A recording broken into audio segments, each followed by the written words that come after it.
Something I've been thinking a lot about is Tim Keller's paradigm that some people preach through leading and other people lead through preaching.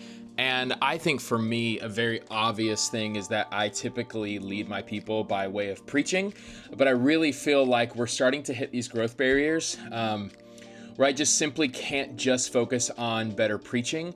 I have to lead better. I have to think organizationally. Last week, I actually hired my cousin who has a ton of experience with really big companies to come and help us organizationally, to kind of just lift up the hood. And we went through a lot. We went through this exercise about establishing a culture map. So I won't really necessarily show you mine. Pixar has their own.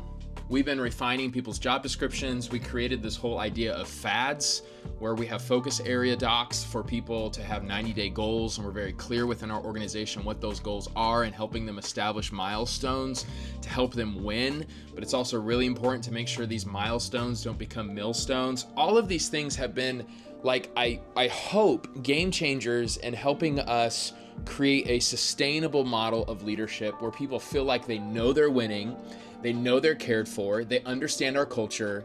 And I would say probably the biggest one that got me as I've been thinking through just the legitimacy of this is identifying the behaviors. And by the way, I'm really fearful I'm talking about this stuff way before I should. So this isn't me teaching, this is me processing, but it's identifying the behaviors that we immediately reward within an organization, within our church, within especially our leadership. And also though, identifying the behaviors that we will immediately address. I'm learning more and more culture just eat strategy for breakfast. Culture, it doesn't matter your well intent. If you don't have a structured culture that you are constantly cultivating, it will take over and sabotage what you're trying to build. Look at the books I'm reading right now. Measure What Matters. It actually is kind of foundational for us in setting quarterly goals within our organization.